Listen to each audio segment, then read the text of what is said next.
gentlemen. Welcome to On the Other Side, Leadership After Transition. It is me, Jeffrey Lodick. It's nice to see you all again. I'm glad you're with me. Hey, because I own up to my mistakes, I want to put some out there. Last week when I was talking to Miss Annie Brock, I made a huge mistake when I was trying to talk about the senior guy in the Air Force. The Air Force went out and got the Air Force Chief of Staff. They selected General Brown to be the first ever African-American Chief of Staff of the Air Force, which was a huge deal. And then they picked a Chief Master Sergeant Bass to be the senior enlisted for the first time ever having a female for any service. And I wanted to make sure I corrected that because I flubbed that last week, and because we were on that conversation about Miss Annie Brock being a trailblazer, being one of the first 100 ever female paratroopers. So I wanted to make sure I corrected that because, well, I own up to what I say, and you know, I make mistakes too sometimes, but not often.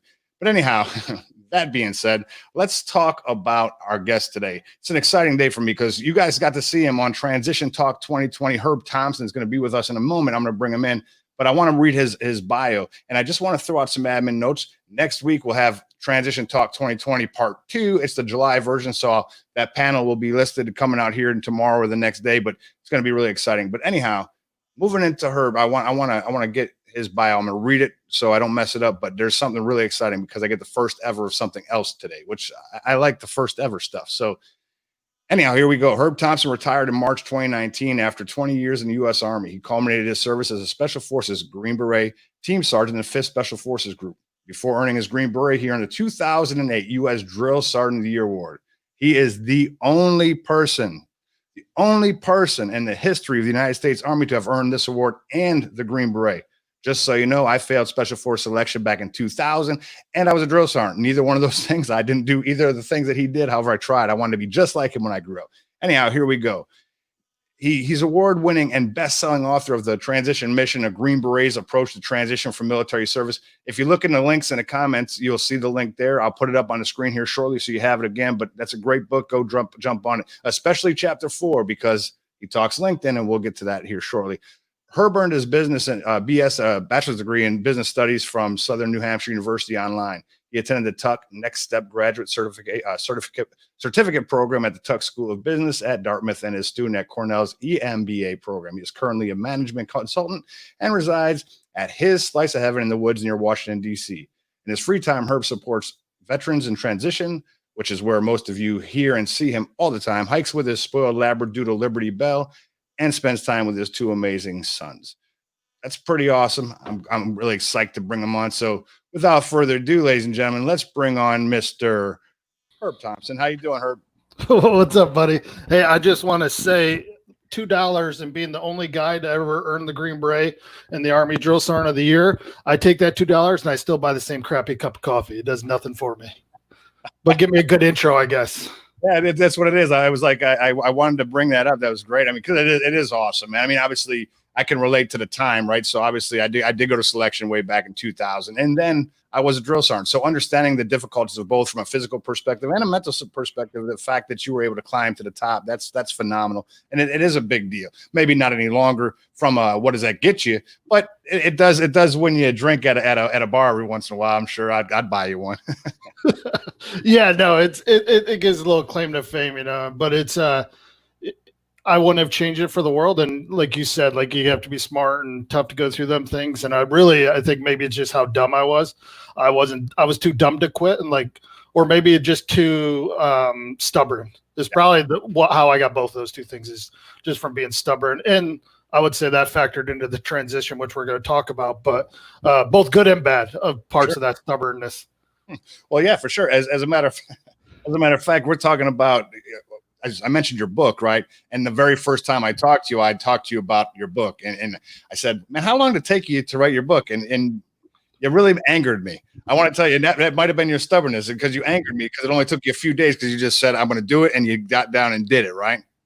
Yeah, no, I think it starts with one thing I was like gifted with, if you will, quote unquote, was like a very good memory. So like I remember conversations and stuff, you know, important stuff like, hey, do I got to pick up milk from after work? I don't remember that, but like I remember the important stuff, right? Yeah. So literally I had a talk with a transitioning service member, pissed me off. It was just like, I want to help more like that. It was like a great call.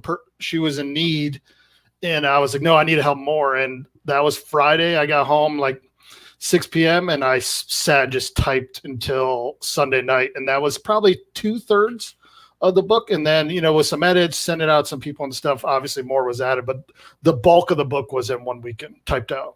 Sure. So in about a year and a half, I'm still writing my book. I mean, it'll be out this summer. So I mean, I'm looking for an August 15th, September 1st release date. But still, it surely wasn't a weekend or even a month, right? Yeah, I think, and it goes with a transition too. Perfection can be our enemy, right? Is it good enough? And I always used to say, hey, when we're working with Indig or even training privates, like, hey, is this basic training good enough, or is this Iraqi good enough, Afghanistan, name the country? And that's the approach I went with, was let's get it good enough. And like, we could come back and end. And there ended up, even after that, or went through it a couple times, a couple typos. And was it perfect? No, but it was like, get it out there. It can make a difference instead of, holding it on. I think that's a hard thing for people who come in this. And then, in many instances in life, including the transition from the military. No doubt. I mean, to me, I think it's a great tool. I love the book. As a matter of fact, again, I'd tell anybody that's listening to go out and grab it, because there's just a lot of useful things in it. So before we start talking about the book, because you went through the transition, let's just let it get a little background. So I know a little bit, obviously, through our introduction, we talked about Fifth Group, and that's where you spent about 9 years of your career, I think it was, somewhere around there. But let's talk a little bit about coming into the military, what your goals were on entering, and then kind of how things transitioned to the things that you did, which is a substantial amount of things in the military before we talk transition. Yeah, so I'll even take it a little back because it comes back into play during the transition. Was, I grew up in upstate New York, poor kid. Like, dad was on welfare after losing his factory job, didn't have money. Nobody in my family had ever, graduated from college. I think maybe an uncle or aunt somewhere did an associate's degree, but nobody went to college. So ever since I was young, I knew I wanted to be a soldier. So I joined the Army, and I'm colorblind. So when I contacted the recruiter and finally got them to talk to me because they realized I wasn't running away from a problem or something, I went right after my 17th birthday, and they're like, oh, you're colorblind. Pick these 4 jobs. And it was chaplain's assistant or 3 personnel jobs. And I was like, no, I want to be airborne infantry, airborne ranger, like all this stuff. And they're like, no, you're colorblind. I'm like, okay, whatever. So give me what looks best on a resume, which was an S1 guy, a pack clerk, which in hindsight set me up a lot better for my career. At that time, I hated it. And even while I did it, I did the best I could, but I hated it. So I went to basic, did that, went through there, and then went to Hawaii, and then went to 10th Mountain, and then went and did my drill sergeant time deploying before that to Afghanistan, and then went drill sergeant, and then actually got made to do the drill sergeant of the year by my first sergeant, which was the deputy commandant. Was like, hey, you're going to do this. And I'm like, no, I'm not. And he's like, yes, you are. And then I'm too stubborn. So I ended up winning. And again, a lot of stuff happened in my career I didn't want it to happen, but it, works out. So I went up there, and it was just an awesome experience. Like the first day, and this is, a little personal, but I came out of the bathroom, and there was a 3-star general walking in. And I realized I'm sharing a bathroom with a 3-star, and I didn't just go number 1. And I realized, okay, this could be a little different up here. And but I learned so much of like a big Army and like big operations. What makes sense down at like a platoon level doesn't necessarily make sense all around. And then, I had what I call my little rocking chair theory was like, hey, I've always wanted to be a Green Beret. That was one of 2 goals: be a drill sergeant, be a Green Beret. And I said, well, it's now or never. At that point, I just made E7. So I had like a couple months to decide whether I was going to go to selection. And I ended up putting in. It was just like, hey, do I want to be 60 years old if I'm fortunate enough to live that age and say, woulda, coulda, shoulda? And they're like, nope, I'm going to go do this. And then like, oh, there's a colorblind test. So there's an alternate colorblind test. I may or may not have took the correct alternate colorblind test, but the medical clinic up where TRADOC was didn't have a clue. So I was just like, hey, put the red one up there and put the green one. That's the green one. And they're like, yes. And I was like, okay, let's go. And then went to selection. And, from there my mindset was, I'm going to make it, or you're going to put me in a body bag. There's no difference. And then same once I got in the course was, I'm going to make it, or you're going to put me in a body bag. And fortunately I made it. And, a lot of senior people don't. I saw a lot go by the wayside when I started. I think in selection, there was 5 E7s. I was the only one selected, because by then you're kind of set in your ways. And, typically why you don't see somebody who's drill sergeant of the year and be a Green Beret, they're kind of they're very similar, but they're very different in mindset. And I somehow was able to bridge both, and then went to, fifth group where I wanted to go. Was, there hadn't been peace in the Middle East in 2,000 years. So I figured it wouldn't break out before I retired. So I would have work, and get to do what I wanted to do, serve my country. And went, I think, deployed 10 countries, maybe a couple more. And was an engineer sergeant, worked up to the intel sergeant, and then actually was a team sergeant for 3.5 years, which was the absolute best thing. Was like, that was the pinnacle for me in special forces. Like, to me, that's the pinnacle on the enlisted side. Like, after that, you go to an admin stuff. It's okay, cool. And then that led to the transition of what am I going to do now? Yeah, right. I mean, it's crazy because as you're I mean, that's why I find it funny, only because you're very humble, which is cool. I mean, so in the special forces world, it's really cool that you get to be a team sergeant, right? Which is I don't want to say in charge, but you're the leader of great people, great men. I mean, great group of folks that have, and well, the first female graduate, I think, 2 weeks ago. Yep. Still awesome. So now it's another first, but anyway, I say that to say it's significant, right? And that does equate, especially as I've watched anyway, your postings on LinkedIn, as some of the stories you tell and some of the things and you talk, that plays a huge role in where you're at today. And I think it's you can pat yourself on the back, but you don't. I'll do it for you because I think it's an amazing accomplishment, and just it says a lot about what you were able to accomplish during your career. So anyhow, it's good. So now you decided you want to transition, right? And everything was going to be, rainbows and unicorns, and it was going to be awesome. You were financially set. You didn't have to work another day in your life, and that was. And now we're here just talking about stuff on this video, right? Yeah, I mean, the only thing I realized going in my whole Army career, when I decided I was going to retire, or maybe when I joined, I said I need a bachelor's before I retire. That was my transition plan: have a bachelor's degree. There wasn't an and to that. It was just get a bachelor's degree. And fortunately, I had a Vietnam era Green Beret who's done a lot of great work to set up charitable foundation for the special forces, sit me down, and for 2 hours or 2 days in a row, 3 hours in a night, we just sat at a bar table, had a couple beers, and he talked to me, and he's like, "Hey, what are you going to do after this?" And I'm like, deploy? I don't know. And he's like, "Yeah, but what after this?" And I was like, "I don't know. I got a couple years." And he's like, "What are you going to do then?" So that really got me. He set me, Terry's his name. And he set me on where I was headed, which then I realized I didn't have a clue what I wanted to do. And I didn't have a clue how to get there. And I wouldn't say I was scared, but I was like, I don't know what I'm going to do. And so there was a couple months of, I don't know. And but I need to figure this out while I'm also still a team sergeant, still deploying, doing all that. And there was no one day when I was like, aha. And then I realized, what do I know best? I know unconventional warfare. I know military decision-making process. I know planning very well.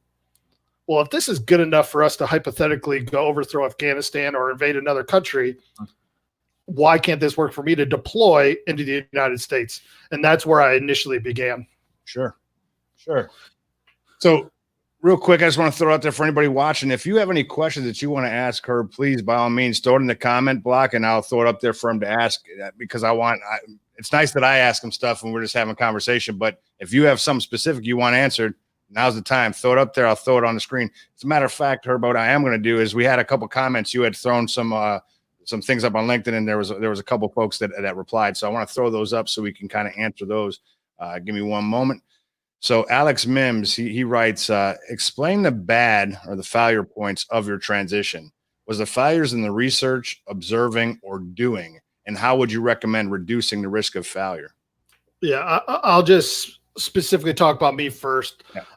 My number one failure, and this is where I talked about, hey, I'm going to make it, put me in a body bag. That is how I approached my first kind of goal getting out. Was once I did a lot of self-reflection, figured out, talked to all kinds of people. It's like, okay, I'm going to go get an MBA, because where I want to go in the corporate world, it's gonna help. It's going to help get me there for various reasons, and I won't go into them.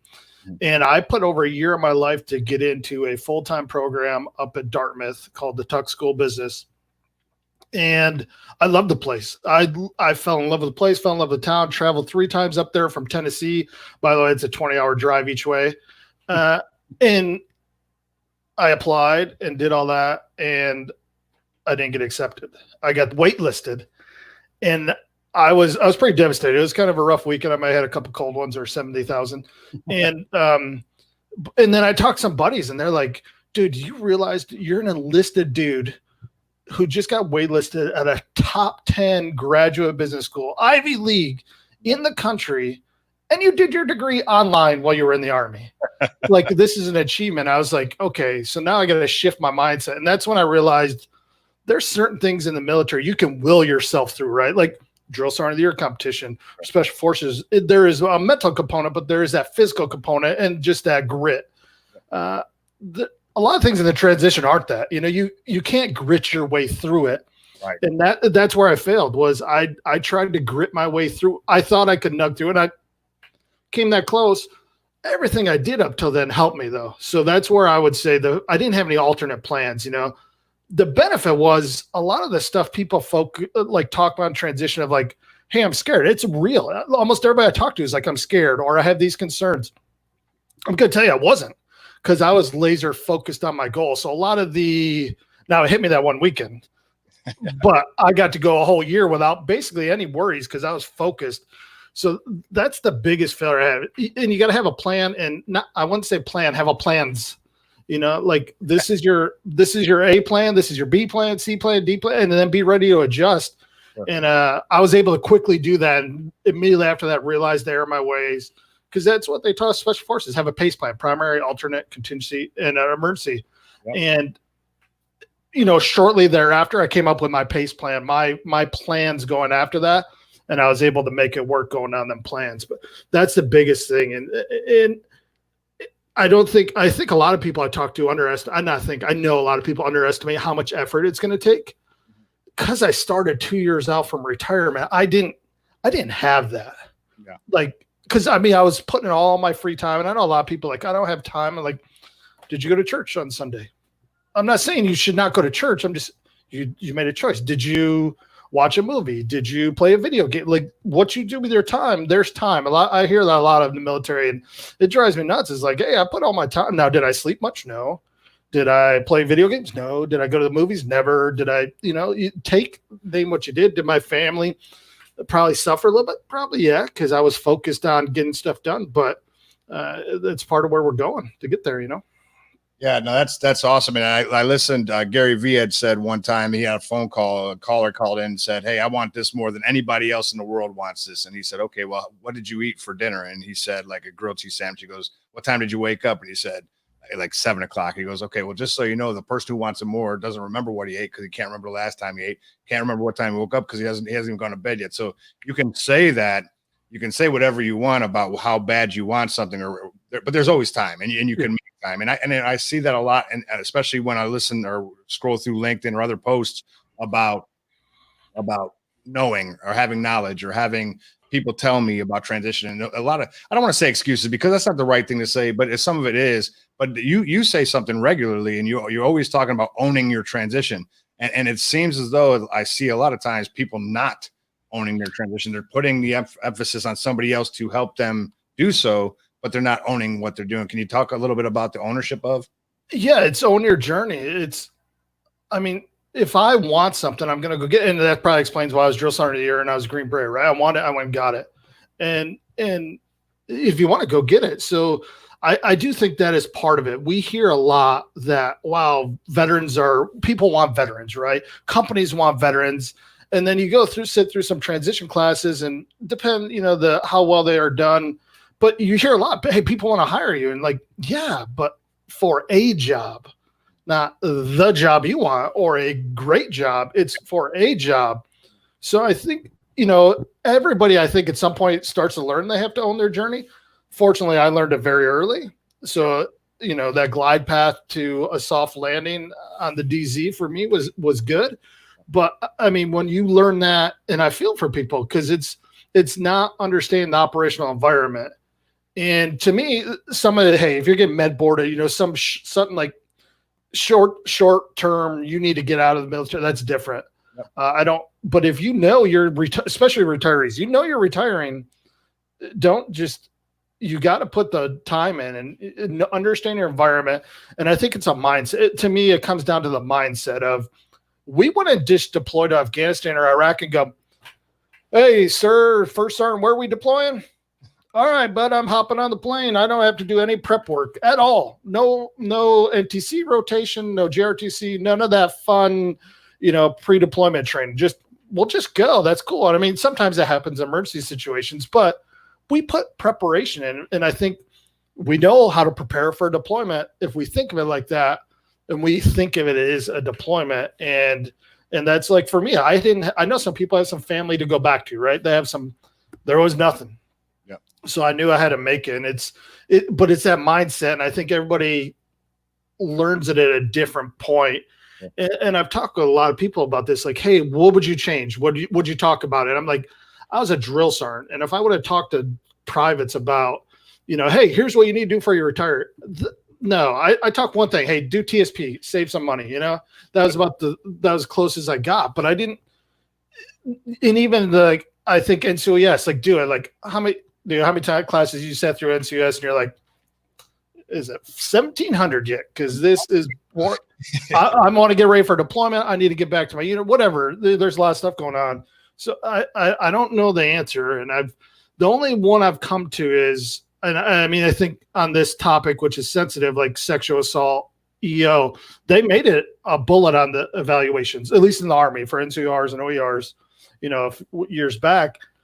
Hey, at least then people had to start, like, they at least had to be made to focus on it. Yeah. And I think it has improved the system stuff, still not where we need to be, but maybe that's it. Maybe he put in a leadership role, like, what did you do for your soldiers transitioning? Yeah. The downside is the Army doesn't benefit short term because they're losing a Joe or a Jane, they're gone. Mm-hmm. And the only short-term benefit is if they get a job, they don't have to pay unemployment. I think long-term though, and this is thinking the big picture, is that's your best recruiter, guys like us. Sure. Successful, get out, talk about the Army. And now it's hard to quantify how many people have joined the Army because Herb Thompson talked to him, or because, Bill Smith or Sally talked to him. You can't quantify that, but I think that is your best when these people spread out in communities and companies and, hey, talk to, and maybe it's not somebody they're talking about, but somebody they're working with, kid is thinking about it. They're like, hey, will you talk to him about it? If that person had a bad experience, it's not going to go well. So, but that's, again, we got off topic. My bad. but everything you're saying is spot on, and it's really, I mean, it's right on, and I love it. One thing while you were talking, it kind of dawned on me, and I was thinking about it. I hadn't really thought about it before, but so be it. The military is a very competitive place, competitive for promotion, competitive for assignment, competitive for a lot of things. And it's kind of baffling to me how lost people are in the transition part. I mean, what I mean by that is, as much as I know what I need to get to be a master sergeant or a first sergeant or a sergeant major or whatever the case may be. I don't know what I need to be a civilian, but with that level of competition, you'd only think anyway that people would be out there seeking it. And I think over the last few years, with the help of LinkedIn, the help of people like yourself, the Michael Quinns of the world. And by the way, I'm going to get to a point that Michael Quinn had said earlier. But anyway, we with those folks out there, we're doing the things to reach out, right, to let people know that these are some experiences. But it's just that with the amount of competition that exists within every rank, by the way, E1 to even for just the automatic promotion, you'd figure there'd be more people being competitive to get out. I mean, when it comes time searching for that information, what is my next step? And I don't see that all the time, and it's a little frustrating. Yeah, I think there's like, you do not understand the operating environment, out of touch with reality, because I say this sometimes, and it sounds kind of bad. Being in the military is somewhat like being in prison. You kind of are in your own little society behind some walls. And I mean, I always lived off base most of my career, but even then, like, most of my neighbors were military, like, you still lived a military lifestyle. You didn't really associate with a whole lot of people outside. So I think that's part of it is in a way you're institutionalized, especially the longer you're in. You have the longer time to prepare, the more, a lot of other benefits, but you're kind of get a mindset of, I'm for the Army, and the Army's not going to survive without me. And then, like, no, dude, you could not show up tomorrow and the unit's going to be just fine, Just like that. Well, that was obvious to me. I mean, I promise you, the day my phone used to ring all the time. I mean, every dinner was almost clockwork. At 2 a.m, phone calls. I mean, constantly, all the time.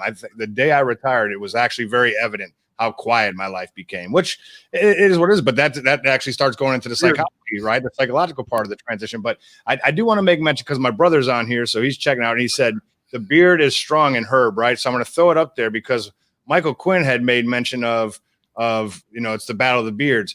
And I do want to bring that up to you because it's something interesting, right? So, and it's not because I'm not going to ask you how long it took you to grow it. I mean, yours is much nicer than mine. I can't get there. I want to get here, but I'm not there yet.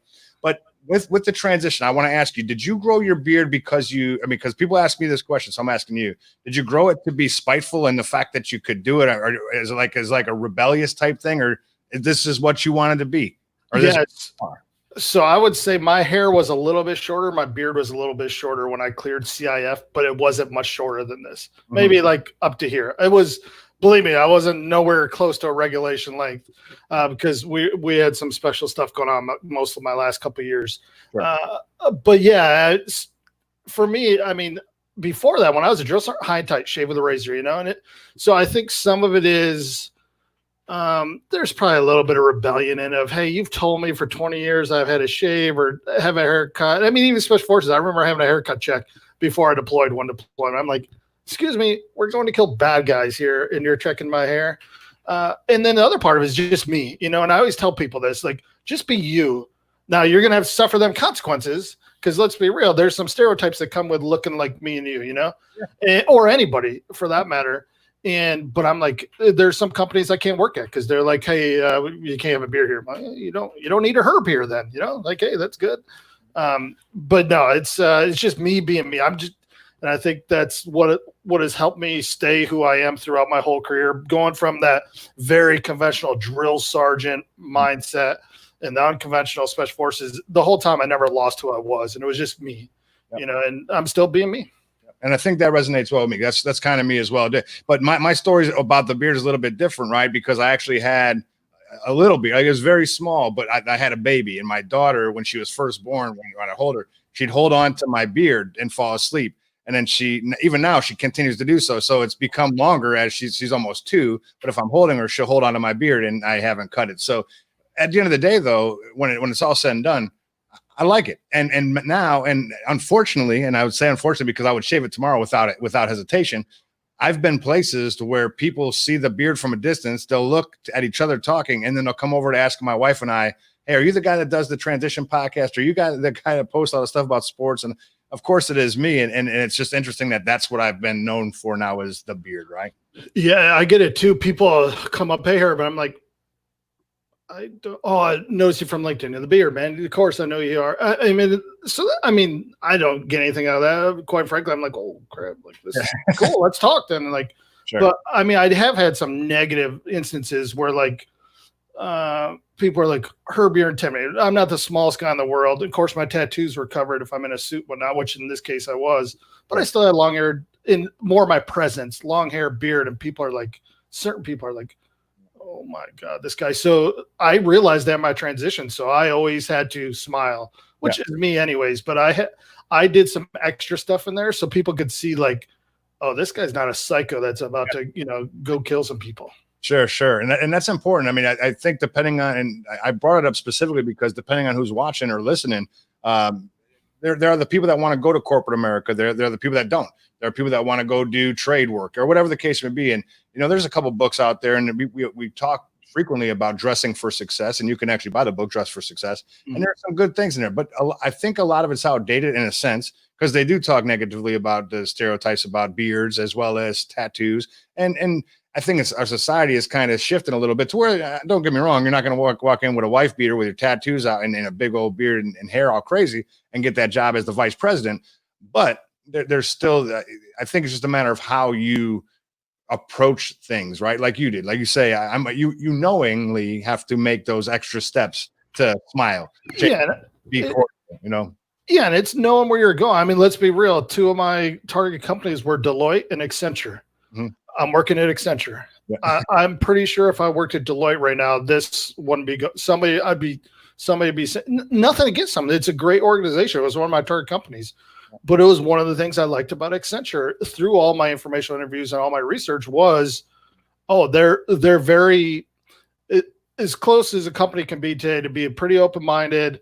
inclusion and diversity, and not just like, okay, do we got the right amount of people of colors and races and all this? Like they really like believe it. So like, and then like I've seen a person with purple hair and I'm like, yeah, I'm in the right place, like where I belong.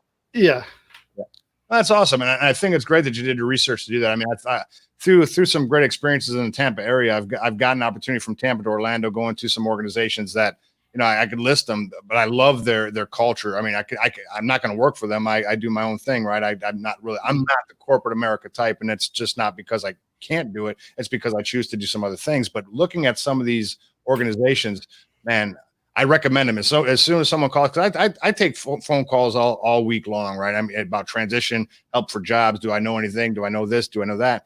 And I refer these companies because of their culture. And that's something that I think, as you've stated, that's what you looked into. These are your target companies based on some of the things that you liked about them, and then the fit, right?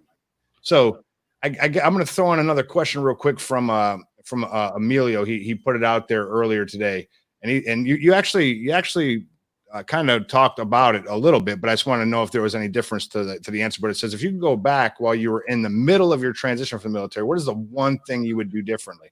Is there a thing that you would do differently? Yeah, that's kind of what people ask me. What would you change in your life? Nothing, because it would make me who I am today.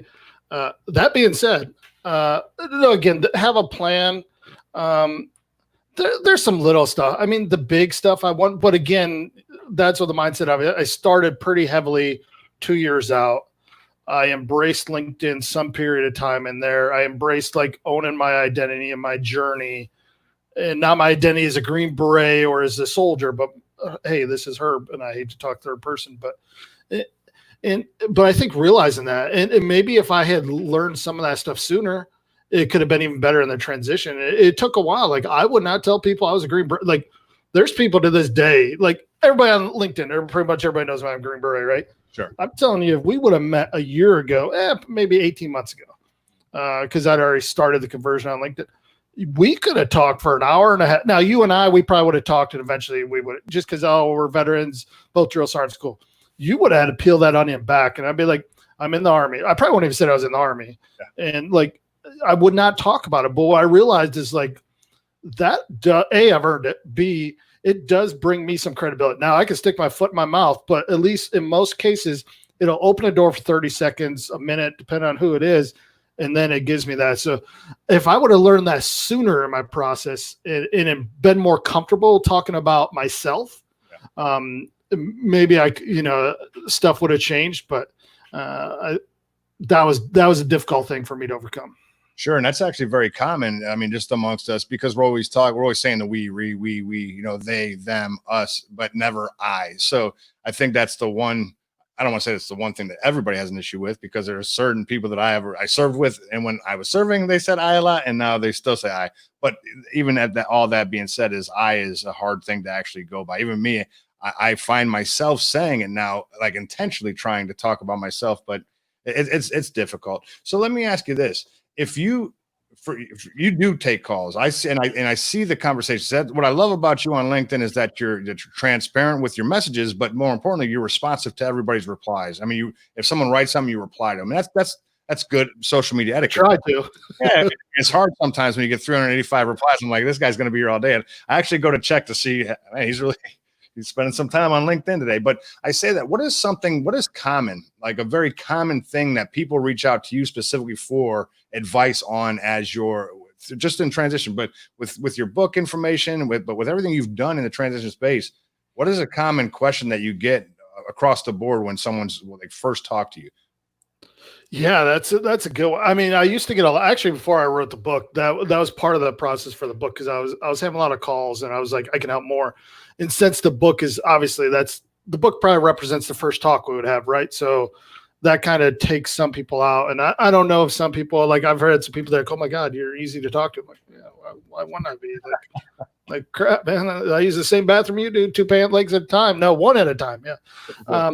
So no, I think I get asked a lot for like guys and gals that want to go into like the corporate American consulting setting or to a graduate school, because it's kind of different as a senior enlisted guy to have retired and go. Not different. There's not many people that do either. So I would say I get a lot of questions on that. I get a lot of just like, what advice do you have? And I'm like, well, that's easy. Like, I prefer when somebody comes like, hey, I don't understand this, can you help me? Or this is my problem. And I've had, hey, I've had a dude hit me up, was like, hey, I got 2 job offers, man. Will you talk it over with me? And I was like, you know what? Yes. Cause we have information now. Like, you got to make the decision, but I'll help you talk it through.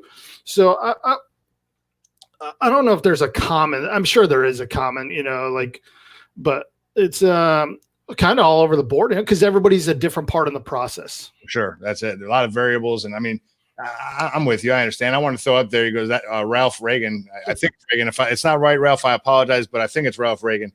That is why I'm on tonight, because Herb responded to me on LinkedIn this afternoon. And, I think that's what I put in the intro, like the little write-up I did for coming on to the show, for you coming on to the show, right? Because we started that relationship, right? I mean, no matter what it was, the first connection that we had on LinkedIn was great. I mean, it was type, hey, hi, Herb, hey, Jeff, whatever. Let's get on a phone call. And we had a great conversation. As a matter of fact, I can remember I was driving south on I-75 on the way home. We talked for about a good 20 minutes, 25 minutes. Great conversation. It only led to to start building that relationship. And here we are today, and I love it. But that's great. It's the responses on LinkedIn that can kind of move things forward, and it's the asking the questions. So it's great. Hey, Cortez Riggs, she could grow facial hair too. It's cool. You can have it. Yeah, I would say on that though, like, there's times where I feel bad, because there's times where, like, there's days where I'll get like a few messages, and there's days where it's like, and there's like, and it gets pushed down. And so I always tell somebody, hey, if you want something, re-engage, re-engage. Cause I mean, I just saw today the senior enlisted advisor to the chairman, recently retired, fella by the name of John Trox, who I've known a long time. I didn't respond to him in a message from a month ago. Wow. I mean, he was asking me a question, and it's just like, I feel bad. And I mean, so, hey, if I'm going to ignore him, I'll ignore anyone, but I mean, it's not on purpose. It's just, sure. You get a lot of messages, and then next thing you know, you get more. So just re-engage. If you want to connect with someone, re-engage. If you want something, go get it. Well, and I think that's funny. I like that you said that, because I've been guilty of being angry at someone in which I've tried to connect with, that I know seen my connection request, has not got back me, or connected with me, but it won't respond. Because I have a rule about LinkedIn, and it's really interesting. I talk to all the people that are connected with me. I actually had, I think, 2,500 LinkedIn connections. I erased them all, right, and started over, because I realized that network was horrible. I had no interaction. I could not benefit them. They could not benefit me in all actuality. And it wasn't a real network. It was just numbers for the sure sake of having numbers. Anyhow, with actually getting into LinkedIn now, when I started doing it again, was either I'm having phone calls with you. There's very few people I haven't talked to, and whether that's in person or on the phone, but neither here nor there. I too feel bad, because I'll be on the receiving end of that. Like, I'll say, man, I reached out to you. You didn't, like, as if their world revolves around me and my messaging. But we all get busy, and there are a lot of people that are actually doing a million things.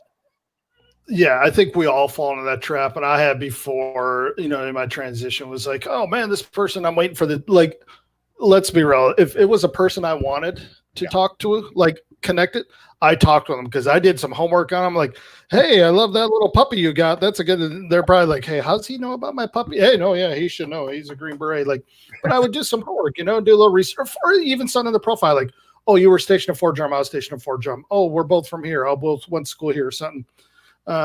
But yeah, so it's all like, is it a random connection request or that? And that's where I've kind of got away from, of like honing my network. And now if somebody reaches out to me, for a while, it's just like, all right, connect. I'll help you out. Let's connect. And then I realized, yeah, like you said, there's not that back and forth, because it's just so big that I can't. Sure. But I wouldn't say keep people, because if somebody reaches out, if I see it, I still take phone calls. I won't say every day now, just because people aren't asking, but probably multiple times a week, I'm having phone calls with people who want to reach out and, oh yeah, let's talk some stuff through. And I'm talking from E6 to 3-star general. And everything in between, like, I've had the conversations with all of them, and everybody goes through a lot of the same stuff. It doesn't matter where you're at in that, I don't talk to a lot of E4s below, because there's not a lot of them on LinkedIn, that are transitioning, but It's everybody goes through a lot of same things. And you know what actually happens a lot of time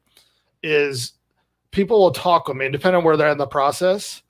And it's really just somebody for them to hear them out, chime in a couple words. And they're like, the thing they started with, what their mindset was, that's what their decision was at the end. It's just, they kind of needed someone to talk it out with. Sure. And I'm happy to do that, because like I had so many people do that for me. Oh yeah. Well, just so you know, that's why this show started. Like, that's why this podcast exists, is because while sitting in a room with a bunch of folks from E3 to 06 and a bunch of Sergeant Major, we were in a room and I'm watching everybody around, and I know I have a good network, and I know that I'm not going to work in corporate America. I know I'm going to own a business. I know that there's things that I'm going to do. I'm going through this as a check the block, listening a little bit, but I'm observing everybody around. And oh, by the way, I'm talking to my mentors that have been out for years, and I'm getting some guidance, right? And I realize a lot of these folks don't have what I have, and I want to provide that. So this show started with me talking to some folks about their experiences about transition, and then I just wanted to continue down that path. And it's taken me to some wonderful people. I mean, like you. I mean, there's just a bunch. I mean, I love the folks that I've gotten an opportunity to talk to, because their experiences are so awesome. I mean, they all have different stories. I mean, there's some similarities and best practices, especially if you're trying to work in the corporate space. But the transition stories are pretty amazing when you don't realize that there's so many different variables. I mean, whether you're married or not married, or whatever the case may be, or location wise, but just hearing how people eventually ended up where they wanted to be, it's pretty spectacular, right? So there's no story's really the same. And that's the thing. I loved, even doing all the informational interviews that I did, like I loved learning about people. And that's a big part of being a Green Beret that people don't understand, was like being in special forces, you talk to people, you work with Indig, like you're a people person. That's what you're supposed to be. So I love it. It's like learning, and and you never know when them key connections. And one of the key connections for me at Accenture, I had talked to the guy 5 months before, reached out to him, wasn't working at Accenture, reached out to him. We talked a couple times, and then, once in a while send messages back and forth. And then he hit me up, was like, hey, you should look over here. And I had started looking there, but I didn't realize, going back from the time I got hired 5 months before, he would have been the key guy, sure, or this person would have been the key gal for an interview there. It just happened. Yeah. And I think that's the beauty of LinkedIn, right? But here's the thing, Herb, and this is the part that really gets me a little bit. I mean, it's the lack of understanding, I guess you'd say, of the social media platform of LinkedIn, right? Is people try to eliminate the relationship aspect because of social media. But just like any relationship, you can't just say, hey, nice to meet you. Can you give me something? Give me something, right? But you can build like you and I. We've now been talking for over 7 months. I mean, about 7 months anyway, in conversation. I've never asked you for anything. You've never asked me for anything. But the bottom line is, if you needed something in a heartbeat, I'd be there, right? So I say that because I don't know what you have I may need, or you don't know what I have that you may need. But at some point in time, it's going to click, and I can say, hey, Herb, check this out. But that's the great part of the relationships that you build on these social media platforms. Yeah, and I think the key with that is it takes a little effort, right? Sure. It's very easy for me to go, hey, Jeff, can you review my resume? Oh, by the way, my name is Herb. Send. Right. That takes minimal effort. Sure. Building that relationship before you need something. Yep. And I always kind of put it in layman's terms. Will you just drive down the street, knock on it, pull over to the house or apartment, go wherever, knock on the door, go, hey, I'm Herb. Here's my resume. I'll sit here while you review it. Like, you come here and you do that to my house? Like, because I think this is live and going to be recorded, I won't say what I would do, but it wouldn't end well. Like, you're on my property. What are you doing here? And that, just because social media is no different, right? That is the same thing. And I think people lose that. And truthfully, I didn't understand social media, but I caught on pretty quick that you just don't do that to people, right? And people do it. And I've had a couple senior people reach out to me, and that was their first thing. Like, hey, Herb, how you doing? I'm applying for this job. Will you review my resume? And it's like a colonel, and he's like, I won't say his name. And the colonel's like, hey, and I was like, hey, you realize, like, this isn't a good idea just to reach out to somebody. He's like, well, I've done to other people that haven't said it. And I'm like, dude, you're missing a whole lot that you're going to struggle with in life. I'm glad you became an 06, but you're come asking me for something, and then you're getting pissy with me, and like, it doesn't work that way. And I think just keeping that in mind, and hey, we all make mistakes, right? Hey, okay, it's gone, move on. and you just learn along the way. But try to build a relationship, because you never know when it'll pay off down the road, when it'll pay off. And you're building a network. That's what a network does. You never know when you're going to need to use it, but you can always fall back on it. No, I agree wholeheartedly. And it's really interesting that you said that. I've had plenty of people do that to me. Can you do? And me personally, I typically do things just because like I said, this right here, what I'm doing right here is because I want to. Like, I'm not saying, hey, give me money for that. Like, that's not what I'm doing this for. But I say that if I'm doing it for free, yes, I will do it. Just understand that it's going to take me some time, because I have I have 4 kids, a mother-in-law that live with me. I have a job. I have a business. I mean, I'm doing a million things. Yes, I want to help you. And if it slips my mind, please hit me back. But yes, I will help. But let's talk about how we did this. And I educate them as well, because here's the deal. You could do that with me, and I'm going to be like, hey, it's fine. But I know that every time you do that, you're only burning bridges, because people don't like that. I mean, people in general, it's not even about social media. It's about just human nature. Cortez Riggs, he wrote, it's about time, developing the relationships. People have false assumption that they don't have to make the time to establish rapport. It's critical.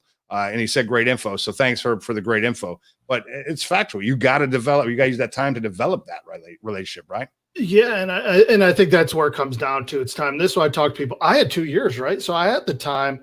Now, when I was getting closer to like crunch time, the difficult part is when I talk to someone, and it happens pretty regularly. Like, I'm getting out in 30 days and I don't have a job. And I'm like, all right, now you're in a pickle, because now your first instinct is like, I need a job in 30 days. I need to go. And I'm like, I'm just telling you, don't go about, hey, I'm Herb. Jeff, can you give me a job? Like, no, it's not going to work. I mean, 1 in a million, it works out, right? But like, you're going to burn some bridges, and then people talk, right? And if you get known, like, it's a pretty small world. As big as it is, it can get small. And just put a little time. And yes, it takes time to write a little message to a person and make it a little personalized. But come on, just take the 5 minutes it can take to send a few of those. It'll pay off. But again, you get what you put into it, right? If you, in your transition, if you just blindly run through it, and then you're at the end going, hey, where's my handout? Where's my, I served, like, thank you for your service. The VA's over there. Right. So I think, but if you put the work, it will pay off. And you can call it karma, if you put the work in, it ends up, stuff comes. I can't tell how many times I've done stuff and then it's come back around. And like, for instance, I always felt bad that I had nothing to provide a lot of the time, right? When I was transitioning, like, I could tell you about being a Green Beret. That's all I got. That's it. And I'm not going to tell a war story. So, and the guy who ended up giving me the key contact for Accenture to get in with the recruiter so I could get an interview. A few months later, he's like, Herb, I'm thinking about going back in the Army. He had been in the Marines. Can you help me with like selection and preparing for selection? It's just, I can't tell how many people it's come full circle of like, they helped me, it's come back, or I help them now.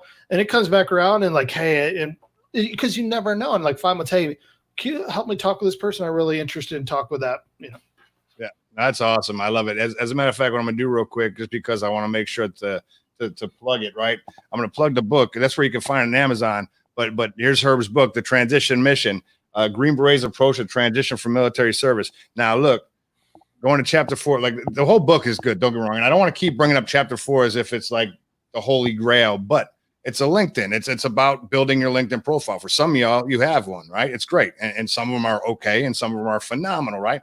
But take a look at the book. And more importantly, just listen and look at what other people are doing. That's no need to recreate the wheel, right? Go and find what looks right and then emulate it, copy it. That's what leadership is. Go find a guy that has a great profile and change it up. But there you go. What you got? Yeah, copy it to you too. Because if you come and look at my tagline now, I don't even know what it is. I kind of mess with it sometimes now just to see if people pay attention. Yeah. But like, I'm in a different stage, right? I'm not sitting here actively hunting. And then there's 2 ways to look at it. Are you using LinkedIn passively or are you using it actively? Everybody should probably use it passively because, hey, why not leave a line in the water? Maybe you'll catch a fish, but use it actively. And then just look at that. The book talks about, Mike Quinn's actually got a good spreadsheet to how to set up your LinkedIn profile? Because it's a billboard, man. You're trying to get somebody to pull over to the side of the road.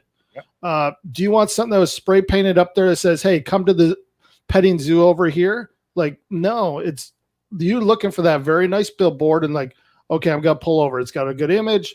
It looks like correct, and it seems a little nitpicky, but hey, why not leave no stone unturned? You don't want a fair fight, or you want it as fair as possible, depending on how you look at it. But like, do everything you can to set yourself up for success. Without a doubt. And I think that's where a lot of folks don't know what that looks like. What does success look like? But like you said, you made mention of Michael Quinn.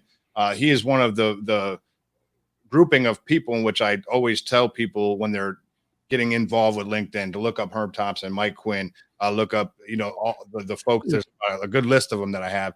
But because you guys have you have the template, you have the keys to the castle, if you will, and it's where you look. It's like the regulation. If we're used to looking up AFIs and Army regulations. Look it up. Here's a template. It's all there, and then use it to your benefit. Yeah, and how you interpret it and use it, that's on you. And take everything with a grain of salt, because hey, people, everybody has an opinion on something, and what may have worked for me in this instance, and that's what I try to do with the book when I talk, this is the general stuff. If you want to talk a specific company and your tactics to get in it, okay, we could do that.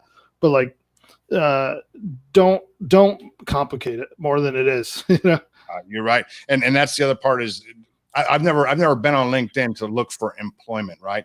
But I've been able to see a lot of folks who've been employed because of LinkedIn. It's been a great opportunity for me, and it's really awesome how it works. But what I have done is I've built relationships in companies, right? So what I mean is I don't have to look for the CEO, to go. I mean, is it nice to know the CEO of Deloitte? Sure, I guess it's nice. I mean, it might be helpful. But what I want to know is a couple of things. What is the culture of this company? So I'm going to look for someone that's like me. I'm going to find a veteran in that company, and I'm going to say, hey, do you like working there? Do you enjoy the culture? Do you hate it? Because if you tell me you hate going to work there every day, I might look at a different company, right? But it's building the relationship with the people and just really understanding what's going on, but using the tool as what it's useful for. I mean, it's very useful, and it's not just to get hired. It's to find out, to do your research on other organizations, and use it after you get hired, because you never know. Don't stop networking, but I will say this. I always say go at the level you think you're going to come in at, 2 levels up, just like in the military, right? We could work at this level. We could work 1 level down. Let's and look at 2 levels up, because them are the people who are going to know the jobs you're going to be doing, and they're going to be the people hiring you, making the hiring decisions, period. The CEO. Now, I did, because I did so many information interviews. I talked to some CEOs of big time companies and CEOs. I mean, people that like ungodly level above me, like, because I was like, well, why not? Let's just learn a lot. But they weren't going to really do anything to hide. They're so far removed. Their information is not that great. So I do that. And some people are like, well, where do I fit in? Well, pick a spot. And once you start talking with people, you'll see after talking, they're like, yeah, I think you probably won't come in at this level, or yeah, maybe you should bump up. That's probably not the case, but sure. And we could actually talk about that for, about another hour, right? I mean, I think there's misconceptions on salary. I mean, there's, I don't want to say misconceptions, but I think that we, as a veteran class, right? I mean, we hear that you and I are peers as far as rank is concerned, and you're getting paid X. So now I have to go and get a job that is getting paid X. And it's just interesting where we have these fictitious numbers in our head. Not saying that they can't be, but it's just that's where I'm aiming for right off the bat. And it's not to say that you can't do it. It's just really crazy that we're talking, I don't know, because we're talking dollar and not position, not understanding how to equate that. Yeah, I mean, not even that. There's a lot more to compensation. How much time off? Do you get to work from home? Do you have to travel? Do you have to work weekends, nights, et cetera, et cetera? There's so much more to go to compensation. And then I'll just use the number 100 grand, because that comes up so much. 100 grand in Charlotte, North Carolina is the equivalent of like 157 grand in DC. So if you're in Charlotte and you're going, oh, I wanted to make more than 100 grand, which, okay, that's a different conversation. But like, well, if they told you it's 150, I know this because I did the math with a guy who was a little upset. He was only going to make 100. It was below what he was expecting. And I'm like, well, it's 157 in DC. Does that sound better? He's like, yes. I'm like, well, move to DC. And he's like, well, no. I'm like, all right, stick with your 100 down there. Just did the math, and but there's all this other compensation. And then at the end of the day, money is good. And that is the one thing I learned, and why I concentrate on fit was I talked to so many people who were like, just we're straight up. We're like, and I'm gonna throw a little bomb in here, but like, I work for assholes, and I'm like, I want to leave this company. I'm like, because they're like, I thought I did in the military enough. All of us have had that experience Sure. of good leaders and bad leaders, and like we tough through it. And like, you don't got to do it anymore once you're on the outside. You know, you can go where you want, and people end up leaving. So I think taking into consideration, like, oh, I don't have headaches. I don't have to work weekends. I'm not on call, but I'm getting paid a little less. Like, oh, there's my life. Like, you know, it's different for everybody. You got to figure out what is important to you. And that's what I did through a lot of self-reflection, talk with everybody, inform my decisions. Was like, this is what's important to me, and this is what I'm going to get. I didn't care what was important to you. Yeah. I didn't care what was important to my buddy. I know some dudes who are like, got on. They're not. You would not be like. You would think they would want to something much better. They're like, I'm happy just doing this. Yeah, like, cool. Yeah, it's interesting, and I think that it's very, I mean, spot on regarding it's about the individual, right? And what is the dollar amount? I mean, what I've been really, I mean, I love seeing is a guy or a girl who jumps into an organization at a level in which they didn't want to jump in. They were like, I really don't want to work at this level. But within a year or two, they've created positions in these organizations for them because of the fact that they're soft skills that aren't tangible, that we have a hard time translating into tangible things. They find them in there, create something for them, and now they're taken off into certain organizations, some of the bigger ones of what we have in the U.S. and they're killing it, right? But they had to get in, and they were willing to take the, I guess the punch to the jaw to say that it's not the title that I wanted. I wanted to be the vice president of blah, but I became the whatever the title isn't, right? So it's just interesting. So having these conversations, Herb, is helpful to me, but it's helpful to other folks that really don't know what that looks like on the other side of the world when it comes to duty title, right? Because we look at the position title. Well, if the first sergeant's the first sergeant's the first sergeant, right? Obviously, that's a difference between the Air Force first sergeant and the Army first sergeant. But the vice president of something in one company is different than the vice president of another. I'll give you Goldman Sachs has over 10,000 vice presidents, I think. What does that even mean, right? I mean, yeah, I was like, yeah. You have one vice president. There's a president and then a vice. Okay, maybe a couple. I don't know. I'm pretty sure their matrix is like 10,000 because it shocked me upon my. So yeah, it's just understand your environment, and now if that's what's important to you. But again, what is important to you? Figuring that out. And it's not what is important to others. It's not what's anything. Like if you want to look like this, look like this. You want to look like look like, and what's important to you. Follow that instead of what other people are doing. And I will say, it was a little easier for me with the retirement.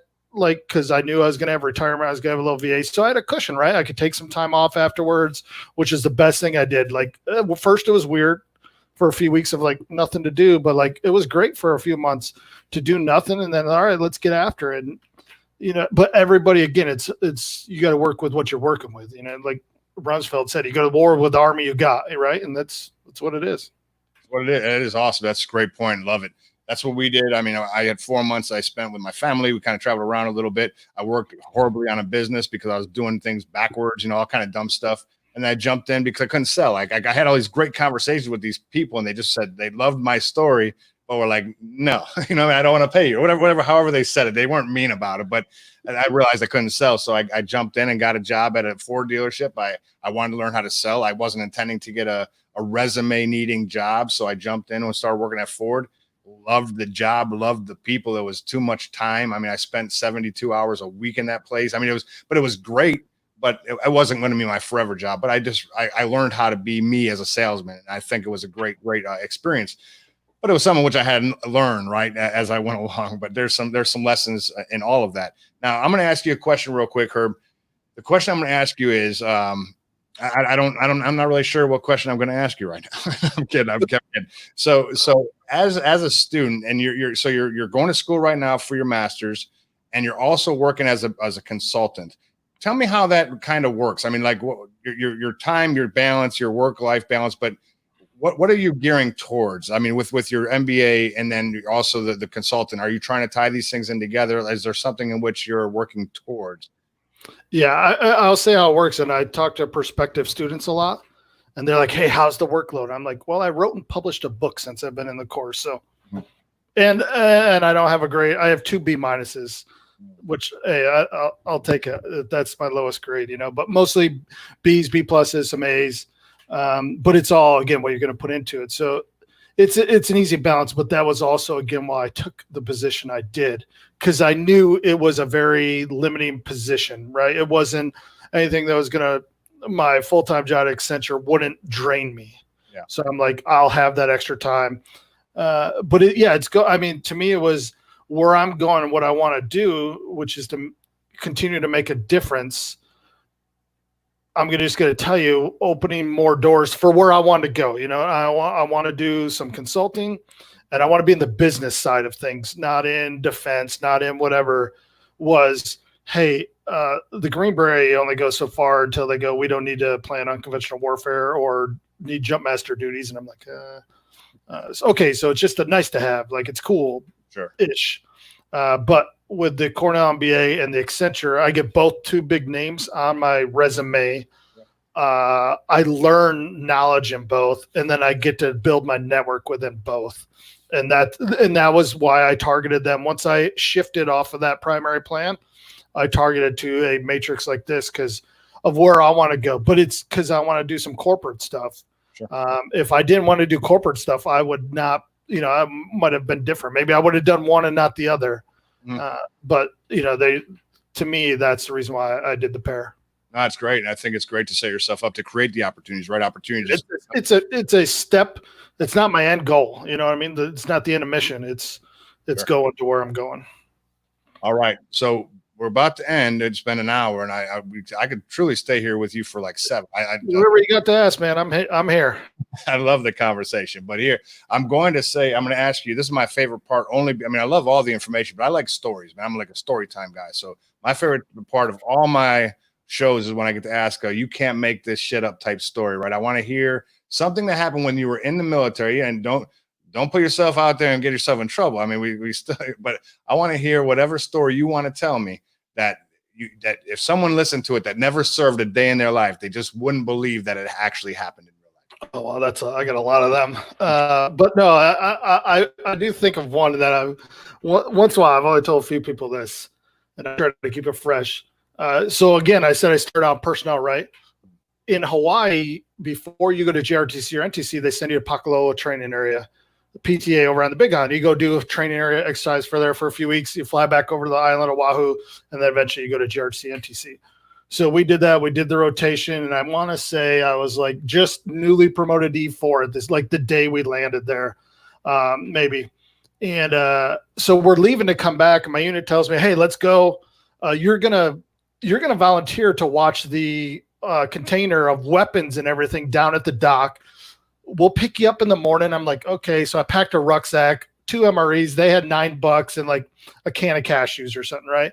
And I go, and you would think staying on the beach in Hawaii, and like I think it was February timeframe, it was miserable, man. I was crawled up under this trailer and sand just blowing me, and I'm trying to create like a poncho like tent to keep sand, and the wind shifted. And then in the morning, they were supposed to pick me up. Like I knew their flight was at like 8, and I'm like up ready to go because I didn't sleep for crap. And then I'm like, it's 8, it's 9. I'm like, well, they left. So now I'm left on the Big Island, and there's 185 pieces, vehicles, trailers that had to get loaded on a barge when this detail showed up. And then they were going to go back up to the top, a couple hour drive. So I'm like, you guys need help? And they're like, of course. Where did you come from? I was like, sleeping underneath that trailer.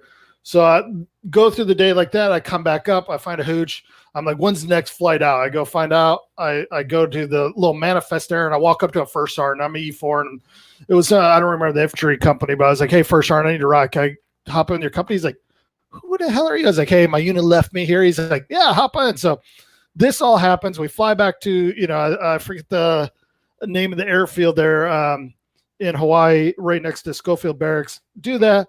And they drop us at it was Conroy Bowl, I think it was called.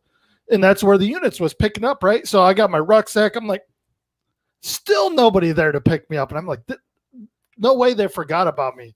Yeah. So it's like a mile to the motor pool. I walk my happy butt over there. Now I'm pissed because I'm like, I know these people are going to be there cleaning equipment. I'm like, I'm fired up now because I'm like, you guys literally left me on the Big Island of Hawaii. I'll walk in, and First Sergeant, who I was very close with at the time, Top's like, yo, T, what's up? And I'm like, excuse me, First Sergeant, did you forget something? He's like, no, man, we planned that the whole time. We knew you could hack it. And I was like, how about you let me in on the plan? He's like, oh yeah, we forgot that part. So I got left on the big island of Hawaii and had to find my way back.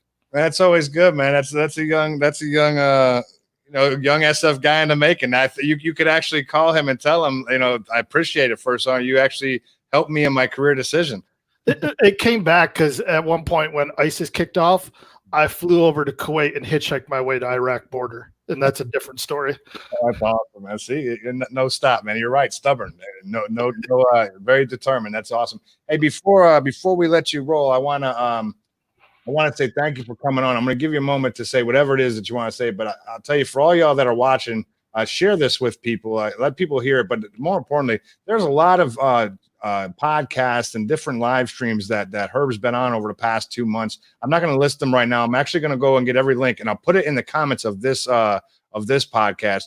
Because in the live stream, at the end of the day, I really want people to hear his story. There's a lot more questions that he has answered on different shows, and there's things that you can really learn from Herb. And if you're not following him on LinkedIn, please do. Every day there's something. It's a great message, and then there's good content and conversation throughout, not just by him, but it's the people that are underneath there responding, and it becomes just one post is a wealth of knowledge. So follow him on LinkedIn, jump in there and check out the podcast that he's been on just to hear more interviews from him, and check out his book if you haven't, and that's in the comments as well. So Herb, before you head out, anything you want to say? No, hey, I obviously appreciate you having me on. Please, people, reach out. And I'll tell you, man, the transition can feel daunting at times. No matter where you're at in it, who you are. Here's the real deal: is roughly 240, 250,000 people transition every year. You're not alone. That just means there's roughly 18 million veterans in the U.S. The big people have done it, right? And let's be real, there's some people who don't do it successfully. And unfortunately, there's some people who come statistics and we have a suicide issue. So let's work to not do that. So reach out. It's a team sport. You're going to own the decisions, but there is so many people. Well, I guarantee you, if you called my number right now, which I won't give out right now, but if you message me, I will be like, here's my number. Boom, we go. And just reach out and talk to someone, get some help. Like, it's okay to ask for some assistance, or just be like, hey, I was thinking about this. Like, so many people, it's not even just veterans. There's non-veterans who want to help, people that just want to help, but they don't know unless you reach out. So don't go it alone. And I imagine if you're seeing this, you're probably starting to look into things. And then, like, I always look at it two ways. Talk with some people going through it with you, because they're doing it fresh, right? And like, they did something you may do next week, and you did something they might have done last week. And then go with some people who are recent successful, right? And whatever you determine success, talk to them. And then, talk to some of them people who have been out a while, and then talk to the people who haven't served. Because once you've talked to all them people and you got them people in your network and you're mentoring from them, like, you can't go wrong as long as you got to own the decisions. And no, I appreciate being on here, man. I love talking this. Like you said, man, like, it's passion for you, passion for me. I truly believe this is the only reason why I do this. This is the reason why I wrote the book. This is the reason why I've done everything is I truly believe our country will be better off the more veterans who land comfortably in companies and communities around this country. And our country right now, honestly, like, I'm not gonna bullshit, needs it now more than ever. And we've seen some stuff, not that people who haven't served haven't, but like, we bring a different perspective to things, and it's greatly needed now. And that's why I do it, man. I believe our country needs it. I believe it's the best for our country, and I just want to do my part. Well, we love your part because you're killing it, man. And we really appreciate all the stuff you're doing. Hey, again, thank you all for coming. Hey, Herb, I'm going to push you out into the little waiting room. Don't hang up, man. I'm going to be right there, but I'm going to say bye to everybody, and then I'll get back with you. But hey, thanks, Herb. I truly appreciate it. And, well, we're going to be in touch. So I'll see you here shortly. See y'all later.